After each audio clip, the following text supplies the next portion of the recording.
Queridos amigos y amada iglesia, es para nosotros un privilegio poder presentarnos en este lugar y recibir la provisión del pan de la palabra. Como iglesia también hemos sido enriquecidos en una semana intensiva que Dios nos ha dado para reforzar nuestra fe, para afirmar nuestra vocación y para aclarar nuestra visión, porque la iglesia de Dios establecida en esta tierra ha sido establecida con un propósito claro y específico: cumplir la misión de predicar el evangelio. Y cuando la iglesia se enfoca en la misión, está haciendo realidad el sueño de Dios, que es ver almas salvadas. Usted y yo somos parte de ese sueño. Alguien un día, movido por el sentido de misión y compromiso que tiene como iglesia, se interesó en nosotros, nos buscó donde estábamos, nos invirtió de su tiempo, de su amor, de su conocimiento, sacó la teoría doctrinal y la llevó a la práctica vocacional. Y gracias a esa dedicación de una persona que con un claro sentido de misión se dedicó a nosotros, gracias a eso estamos aquí, con la bendita esperanza de ver el retorno de Jesucristo. Solo que antes que el Señor venga, esa misión sigue cumpliendo una cadena. Lo que hicieron por mí, ahora yo voy y lo hago por otros. Lo más importante en el tiempo en que estamos viviendo no se basa en los acontecimientos ni en el evento, sino en la actitud en que nosotros tomamos para prepararnos en estos tiempos. Porque más que el evento, la preparación es más significativa. Porque de nada te va a servir lo que venga si no te has preparado para lo que viene. Y la actitud de espera, la manera como nos desenvolvemos, la manera como invertimos las prioridades de nuestro tiempo, el enfoque que tenemos de valores en la vida, el esfuerzo que aplicamos para buscar aquello que es indispensable como prioridad para mí, esa actitud, esa inversión, ese aprovechamiento del tiempo es lo que va a calificarnos para que cuando vengan los eventos trascendentales de la historia del fin de esta tierra, podamos resplandecer en medio de la apostasía y en medio de la marea que se levantará sobre este mundo. La Sagrada Escritura, en el texto del mensaje de esta mañana, nos dice, a través del apóstol San Pablo, en el capítulo 5 del libro de los Efesios, lo siguiente. Versículo 15 y 16 dice: mirad pues, es decir, él está haciendo aquí un llamado de atención. ¿Qué es lo que hemos de mirar? ¿En qué hemos de poner nuestra atención? ¿En el aumento del salario? ¿En el carro que quiero comprar? ¿En los agravios que hacen los hermanos a veces en la iglesia, me hacen y me lastiman? ¿Sabe que la iglesia pierde calidad de tiempo y de energía fijándose en los agravios reales o aparentes de la gente? Y viven quejándose, lamentándose, resentidos en la iglesia por lo que alguien le dijo, por lo que alguien no le dijo, por lo que los líderes hicieron, por lo que el pastor no hizo. Y concentrado en esas diferencias, han perdido de vista a la fuente de vida que es Cristo. Por eso Pablo alerta diciendo: mirad, presta atención, ¿en qué estás poniendo tu atención? ¿Cuál es el centro de atención de tus pensamientos? ¿Qué es lo que tú estás mirando? Porque fácilmente en estos tiempos, sutilmente, el enemigo te va a distraer en la periferia a tu alrededor. Fácilmente. Si no te distrae en las actitudes de la gente negativas, te va a distraer en las necesidades personales o materiales de la vida. Si no te distrae en los afanes cotidianos, Te va a distraer en las perplejidades personales y las tristezas, los dramas de tu vida, que nunca van a faltar. Así que no esperes para tener una vida cristiana provechosa, no esperes que los problemas se te quiten. No esperes que el cónyuge cambie para ser feliz. No esperes que los hermanos de la iglesia te traten diferente para tener paz en la iglesia. No esperes que cambien el pastor o al líder para poder creer que estás creciendo espiritualmente. Eso es mentira. No son las circunstancias las que tienen que cambiar, no son las personas. Soy yo el que tengo que cambiar con respecto a las personas y a las circunstancias. Ese es el secreto de la vida. La vida cristiana, el secreto consiste en el enfoque. ¿Qué es lo que tú miras? ¿En qué concentras tu atención? Porque si tu atención está puesta en los modelos imperfectos, vas a hundirte igual que lo que estás contemplando. Porque hay un principio importante en la naturaleza del ser humano. El hombre se transforma en base a lo que se habitúa a contemplar y a reverenciar. Es decir, es un efecto. Lo que tú contemplas va a transformarte. Ahora, pregúntate entonces, ¿qué es lo que tú contemplas diariamente? La mayoría de nosotros, hasta en el rostro, demostramos nuestra ansiedad, porque lo que vivimos contemplando son las dificultades de la vida cotidiana. Vivimos observando las acciones de los demás. Y cuando tú contemplas los defectos de los demás, ¿qué vas a reflejar? ¿Ah? Lo mismo. Interiormente eres un espejo de lo que observas. Y si ese principio está en nuestras facultades, entonces esta mañana debemos aprender a evaluar cuál es el enfoque que tenemos de la vida. Porque si yo soy un espejo que reflejo lo que contemplo, entonces debo ser muy cuidadoso, muy vigilante en evaluar aquello que vivo observando y que me absorbe mi atención y mi atención.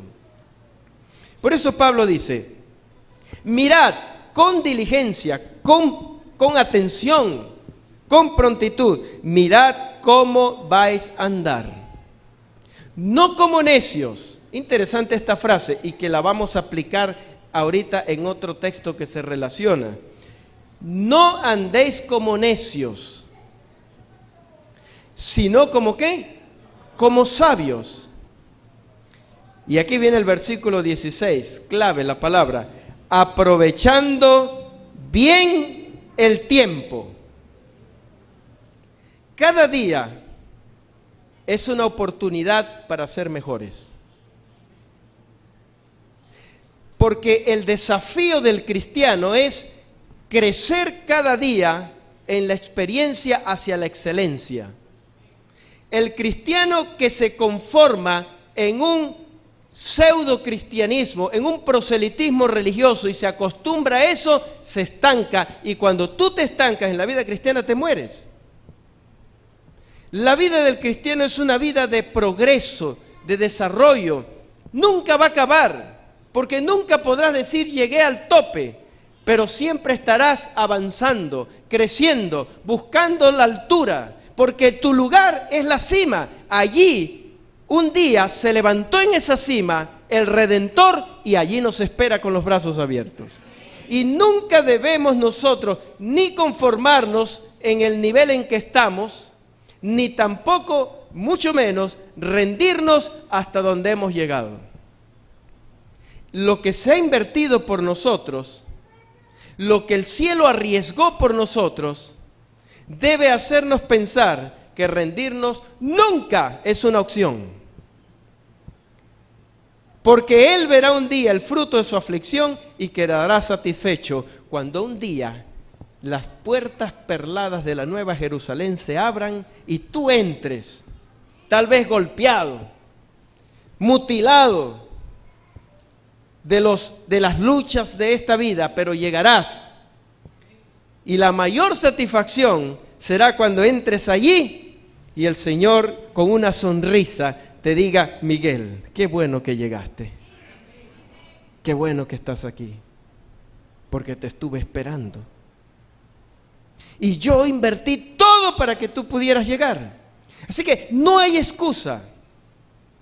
para que un día podamos decir, me perdí porque me caí un día. Nunca nadie se perderá porque un día cayó en la lucha cristiana. Se perderá porque cuando cayó no se levantó y se quedó allí. Tampoco podrás decir, me perdí porque en la iglesia un hermano me criticó. Esa es la excusa que le vas a sacar al Señor. Señor, fue porque había un hermano allá que me dijo así, que me dijo que yo era aquello. Esa es la excusa. Entonces, ¿en qué estás mirando? ¿En qué estás enfocado? ¿En cosas? ¿En personas?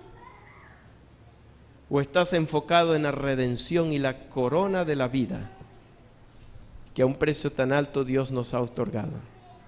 Por eso andar con diligencia, andar como sabios, es aprovechar bien el tiempo. ¿Y por qué hay que aprovechar bien el tiempo? El mismo texto lo responde. ¿Porque qué? Los días son malos. Y yo creo que hasta que no entendamos esta realidad, no vamos a tomar conciencia de ordenar nuestras prioridades. Porque a veces vivimos como en un mundo de fantasía, ¿verdad? Y nos acostumbramos a la apariencia de bienestar que nos rodea. Y nos conformamos, estoy bien, voy a la iglesia, tiene aire acondicionado. Bueno, aunque hoy no hay, ¿no? No, y algunos hasta pueden pensar en cambiarse de iglesia porque ya el aire no funciona. Nos acostumbramos. Estoy bien, asisto a la iglesia, voy al culto, y algunos de a las 11:30 van al culto, terminó el culto, acabó la rutina, me voy a casa a descansar conforme al mandamiento. Y así entramos en esa rutina, ¿verdad? No hay un sentido de visión, que cada día es una oportunidad para impactar, para influenciar, para crecer, para transformar vidas. En mi relación con la gente, mi influencia en el hogar, mi influencia con los vecinos, mi influencia en el trabajo, mi influencia en la iglesia. Cuando tú vienes a la iglesia es una oportunidad de crecer, depende del enfoque que tengas. Si tú vienes pensando en que Dios te va a hablar, entonces vas a ser una esponja para absorber todas las provisiones que el Espíritu Santo tiene para nutrirte ese día. Cuando te levantas a cantar, cantas con un sentido de adoración a Dios, pensando en que cada palabra es una oración elevada a Él. No estás cantando por rutina. Algunos cantan por rutina, tan rutinario que hasta bostezan cuando están cantando, porque ni piensan en lo que están cantando. Entonces, ese formalismo religioso tiene que cambiar. De lo contrario, hermanos, no estaremos haciendo la provisión necesaria de aceite para cuando venga el tiempo de crisis. Y esto nos lleva al otro texto relacionado, muy conocido por nosotros, San Mateo capítulo 25 y el versículo 1. En esta parábola, Dios ilustra dos grupos que conformarán característicamente la iglesia del tiempo del fin. El capítulo 25 de San Mateo dice el versículo 1 que el reino de Dios será semejante a 10 vírgenes, y el reino de Dios es la iglesia establecida acá en la tierra, una iglesia establecida con un propósito: cumplir la misión de predicar y esperar al novio, para que cuando el novio venga le presentemos entonces a todos los invitados que hemos alcanzado por medio del cumplimiento de la misión. Esto es claro entenderlo. Es importante entenderlo, que la iglesia existe por una misión. Si no entendemos eso y no lo tenemos claro, entonces la iglesia se convertirá en un club, en lugar de un lugar de transformación. La iglesia no existe para entretener gente, la iglesia existe para transformar vidas. Y las vidas se transforman por medio de la presencia del Espíritu de Dios en la iglesia y en la vida de cada creyente.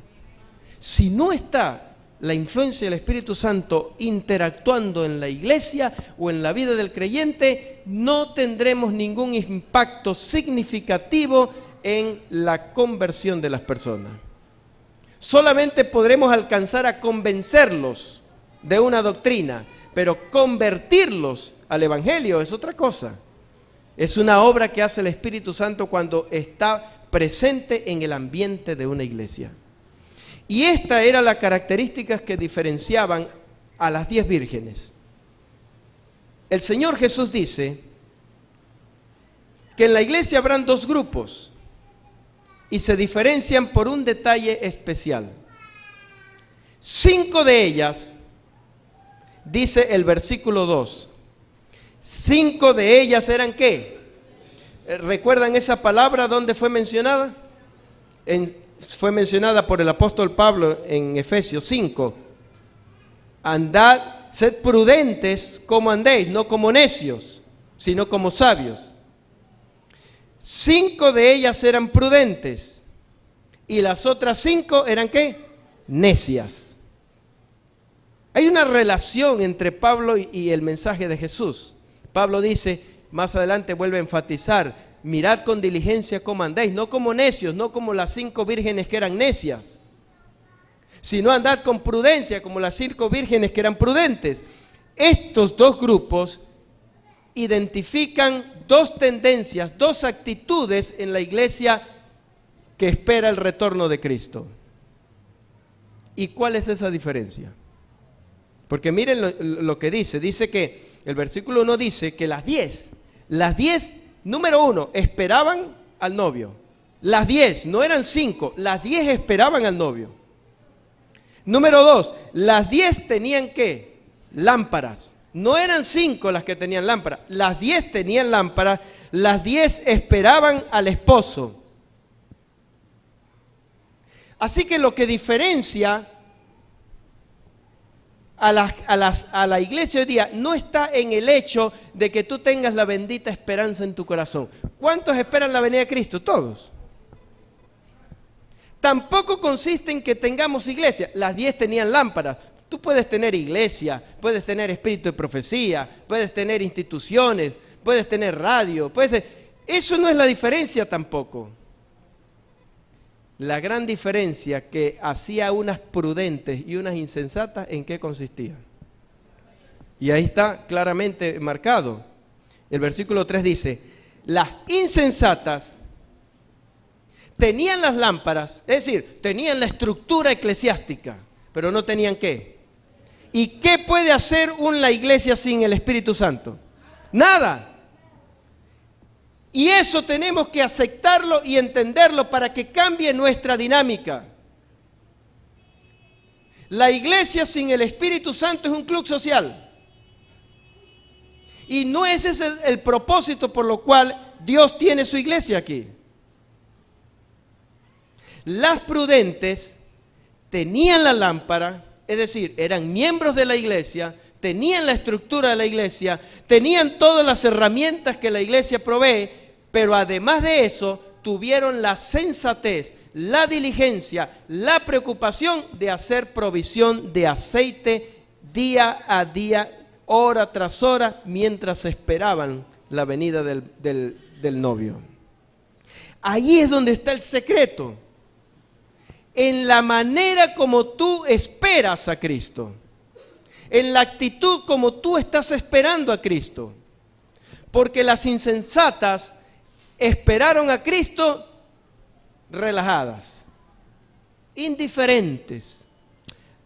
Tenemos lámparas y algunas hasta se las mostraban, mira, la mía tiene incrustaciones de oro, la mía tiene aire acondicionado, tiene bancas acolchonadas. Por ahí hay un hermano que se quejaba en una iglesia porque las bancas no tenían colchón. Tenían bancas, tenemos instituciones, es decir, se engrandecían contemplando toda la estructura que tenían. Y ahí mirando se sentían seguras por los objetos, por la forma, por la estructura que tenían, se sentían seguros. Y al sentirte tú seguro de algo, pues te conformas con eso. Entonces, el efecto de tú sentirte conforme es dormirte. Y ahí se durmieron con sus lamparitas. Lo que no se dan cuenta es que el aceite se acaba. La provisión del Espíritu Santo es una promesa para la iglesia de Dios. Es una promesa para ti como miembro. Pero las promesas están dadas para que tú las busques. No van a llegar a ti por sí solas. Tienes que interesarte en ellas. ¿Y sabes por qué? Y tiene mucho sentido. Si a ti no te interesa algo que te están dando, te están ofreciendo, si a ti no te interesa, no lo vas a buscar. Y si eso que te están dando no te interesa, tampoco lo vas a valorar.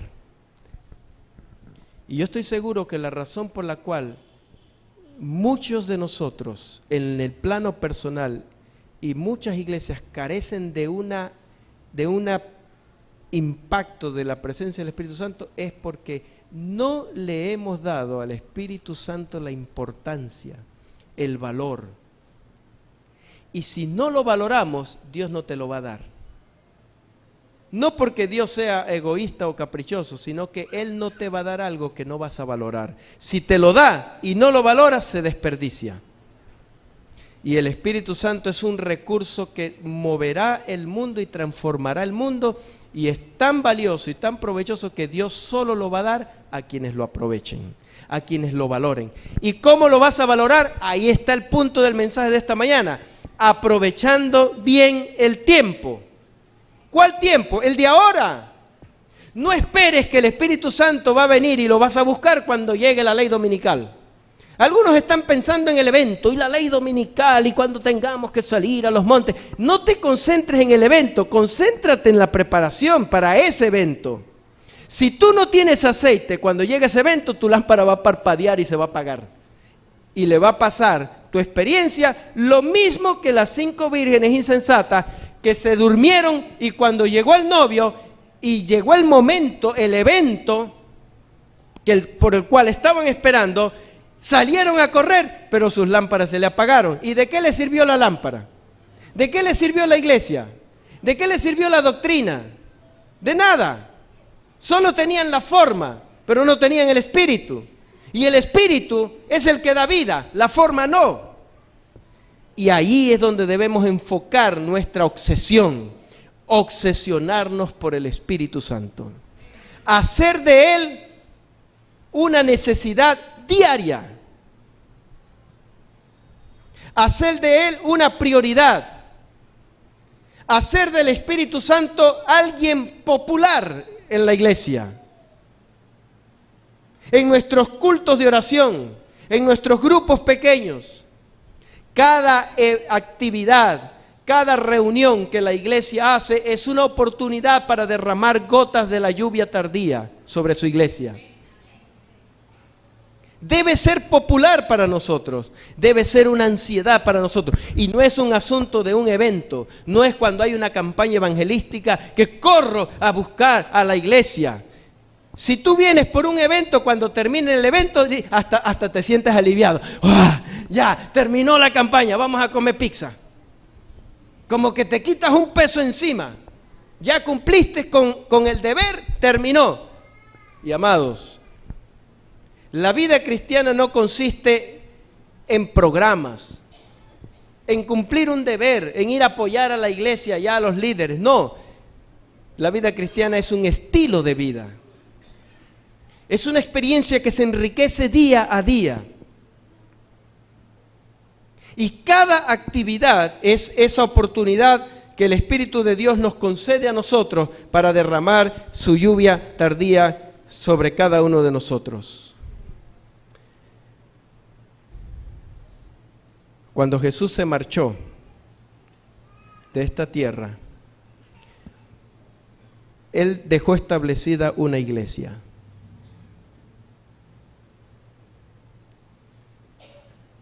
¿Cuántos miembros eran en esa iglesia que el Señor estableció que estaban allí reunidos en la despedida allá en el monte cuando el Señor ascendió. Hechos capítulo 1 nos dice que eran como 500. Esa era la iglesia primitiva.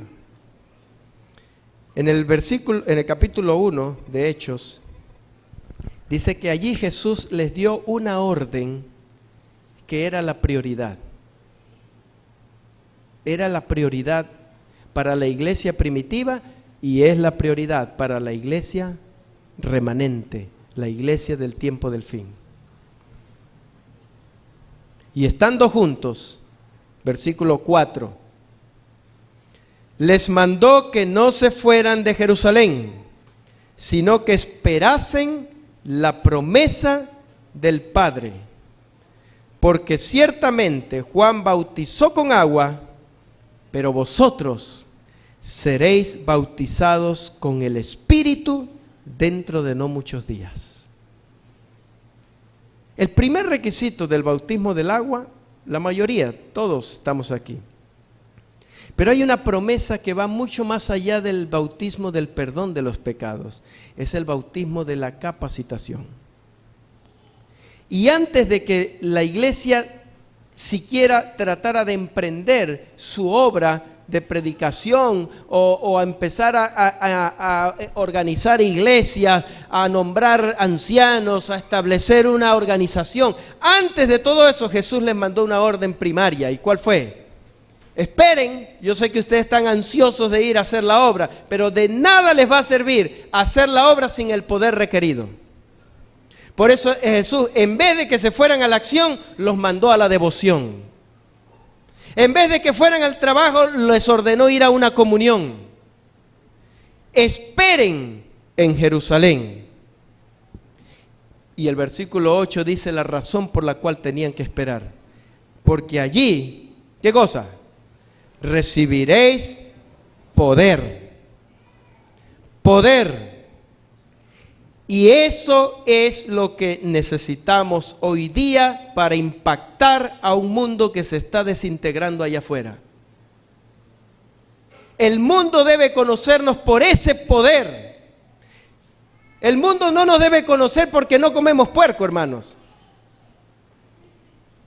El otro día me presentaron una familia y me dicen, ustedes son adventistas, ustedes son los que no fuman y los que no comen cochino. Por eso nos conocen a la iglesia adventista. No es por eso que nos deben conocer. Nos deben conocer por un pueblo ferviente, por un pueblo lleno del fuego del Espíritu, un pueblo contagioso, que cuando te acercas a la gente lo contagias de ese fuego. Pero tú nunca vas a poder contagiar a alguien si tú no te llenas. Y tú no te vas a llenar con un culto del sábado a mediodía. No te vas a llenar ni siquiera con una santa cena o una semana de oración. Tú te vas a llenar día a día cuando haces de tu primer trabajo, de tu prioridad, tu jornada de comunión con el Señor. Cuando te presentas delante de Él, como decía el salmista David, de mañana me levantaré. ¿Y qué? ¿Qué haré? ¿Me voy a vestir para ir al trabajo? Lo primero que él hacía, me levantaré y me presentaré delante de ti, oraré. Ese es un trabajo diario. Y si no tienes esa provisión, tu vida cristiana es solo un mero formalismo religioso. Sin poder, sin trascendencia, sin vida. Y lo peor de todo, nos acostumbramos, nos dormimos y cuando venga el esposo será el llorar y el crujir de dientes. Amados, esto es serio. Y el tiempo que vivimos, como dice Pablo, los días son malos, requiere de que lo consideremos con la seriedad del caso. Despertemos, porque dice Apocalipsis 12 que Satanás ha descendido sobre esta tierra con gran ira, sabiendo que le queda ¿qué? Poco tiempo. ¿Y acaso a él es el único que le queda poco tiempo? A mí también. Por eso yo debo aprovechar ese poco tiempo que me queda para construir mi plataforma de fe sobre la cual me sostendré cuando vengan los eventos finales. Porque el diablo sí lo está aprovechando para destruir, y yo debo aprovecharlo para construir. Quiero terminar esta mañana con la experiencia de los discípulos antes del Pentecostés, porque ese día allí recibieron el poder que transformó al mundo para el inicio de la iglesia. Y saben, hermanos, es importante prestarle atención porque de la misma forma como el Espíritu Santo vino para el inicio de la iglesia, de la misma forma vendrá para la culminación de la iglesia. Ellos fueron los protagonistas del inicio, de la inauguración de la iglesia de Cristo. Nosotros tenemos el privilegio y a la vez el desafío de ser los protagonistas para el final de la historia de esta tierra. El mismo poder que ellos necesitaron para iniciarla es el mismo poder que nosotros necesitamos para culminarla. Y ese día, cuando Jesús les mandó a que se fueran a Jerusalén para esperar la promesa y ser investidos de poder, habían 500 personas, dice el versículo 11, y los que habían allí, Primera de Corintios capítulo 5 versículo 6, Pablo dice que los que estaban allí reunidos eran como 500. Sin embargo, cuando tú lees en el versículo 15 de Hechos 1, dice que los que entraron en el aposento alto eran y estaban allí reunidos en oración y ruego, eran 120. Yo pregunto, ¿dónde están los 380 restantes? ¿Dónde están? Porque los únicos que recibieron el poder, la promesa del poder, fueron 120, pero fueron 500 los que recibieron la promesa y la orden. Pero de los 500 solo 120 la recibieron. ¿Dónde estuvo la diferencia? Porque ese día, meditando en esto, este día se dividieron, el grupo de los 500 se dividió en dos actitudes. 380 se fueron conformes a su casa, diciendo: ay, qué bonito, ay, tan lindo Jesús que se fue, y yo lo amo de todo corazón, y sí, Él va a venir, vamos a esperarlo, Él va a venir. Y se fueron a su casa a ver televisión, a sus quehaceres, su trabajo, su rutina, sus problemas, arreglar sus cosas. 380 se distrajeron en su vida cotidiana. Y sin embargo siguieron creyendo en la promesa, seguían siendo miembros de iglesia, seguían creyendo en la doctrina, asistían los sábados a la iglesia, pagaban el diezmo y la ofrenda, pero estaban conformes pensando en lo bonita promesa que Jesús les había dado. Y ahí se quedaron. Pero 120 no se conformaron con simplemente una teoría o una información o una orden o una promesa. Ellos fueron a la acción. Ellos no esperaron la promesa, ellos buscaron la promesa. Y ahí está la diferencia. Si tú eres de los que espera que algo ocurra o eres de los que propicia que algo ocurra. Los 120 se fueron a Jerusalén. Dice que subieron al aposento alto, donde moraba Pedro y los demás discípulos. Y el versículo 14 es la clave. Y todos estos 120 perseveraban, ¿qué cosa? Unánimes, con oración y con ruego. En esta reunión no había oraciones aburridas como la de los miércoles en la noche. ¿Saben? Hay iglesias donde un miércoles de noche, que es el culto de oración, asisten ni siquiera el 10% de la membresía. ¿Y los demás dónde están? Tienen sus razones, como las tenían los 380. Ellos tuvieron sus razones, ¿no? Tenemos ocupaciones, porque para los 380 no era una prioridad la comunión con el Espíritu Santo. Era algo más de su formalismo religioso. Pero para los 120, ¿creen ustedes que tenían ocupaciones? Sí. Los discípulos no más eran pescadores, pero para ellos esa necesidad se convirtió en su prioridad y ordenaron sus demás actividades en función a esa prioridad. Se fueron al aposento alto y allí comenzaron a clamar, a reclamar la promesa, a preparar sus corazones. Y cuando estaban en ese espíritu de oración, entonces empezaron a verse el uno al otro como iguales.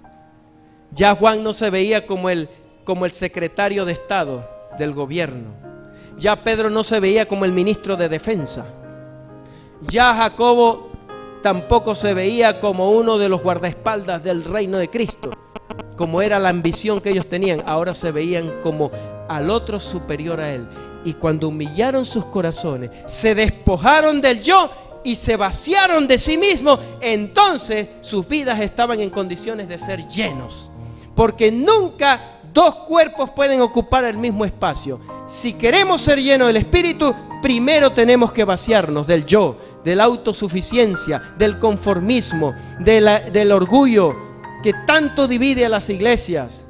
Porque mi punto de vista es el verdadero, porque yo soy el que tengo la razón. Eso es lo que divide iglesias y divide hogares. Y en un ambiente de división, nunca, jamás estará el Espíritu Santo.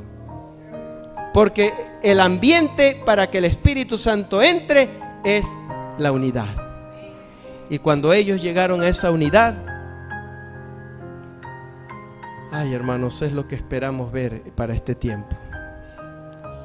Un diluvio de fuego cayó. Las vidas de estos 120 fueron encendidas. Y con ese poder, Pedro, con un solo sermón, convierte 3,000 almas. Y al día siguiente 5,000 más se añaden. ¡Qué increíble! No es lo que gana ni una asociación en un año, con más de 200 pastores predicando en cantidades de iglesias. ¿Te das cuenta que nos falta ese poder? ¿Cuándo vamos a terminar la obra? Si Jesús dijo, y será predicado este evangelio por testimonio, no por doctrina, por testimonio, la vida que transmitimos. Y entonces, cuando eso se haga, ¿vendrá qué? El fin. ¿Y cuándo vamos a terminar esa obra así? Si mientras en el mundo bautizamos nosotros 20 millones de adventistas, ese mismo año crece la humanidad casi 1,000 millones de personas más. ¿Cuándo vamos a terminar la obra? Cuando venga el derramamiento del Espíritu de Dios a su iglesia, como ocurrió en el Pentecostés. ¿Y cuándo va a venir eso? Cuando como miembros hagamos del Espíritu Santo una prioridad, comencemos a buscarla, nos obsesionemos, la propiciemos, la busquemos. Y esto va a nacer cuando hagamos de la búsqueda de la comunión con el Espíritu Santo y la unión con Cristo, hagamos de eso una experiencia diaria. No es una experiencia ocasional. Nuevas son cada mañana, dice el Señor. Y más adelante el apóstol Pablo dijo, buscad, ¿qué cosa? Primeramente el reino de Dios y su justicia, y las demás cosas serán añadidas. Y siempre hemos interpretado ese texto en asuntos de decisiones y de circunstancias, no, pero ese texto se aplica a la búsqueda personal de Dios. Cuando dice buscad primeramente a Dios, te está diciendo que las primeras horas del día son las horas de santidad y comunión con Dios. De cada día, buscadlo primeramente. Y cuando tú te presentas delante de Dios, en primer lugar, antes de ir a comer, antes de ir a vestirte, antes de hacer otras actividades, tu primera hora es la hora de intimidad con Dios, entonces allí recibirás la revelación del plan de Dios para tu vida. Por ese día, mañana tendrás otras coordenadas, porque Dios conoce las batallas que tenemos contra los espíritus de maldad. Y cada día necesitamos recibir esas coordenadas para discernir esa batalla. Y el plan de Dios para tu vida consiste en neutralizar el plan que el diablo tiene contra tu vida, porque él también tiene un plan contra nosotros diario. Y si no recibimos la información, la dirección, la impresión del Espíritu de Dios para ese día, entonces pasará lo que siempre nos pasa.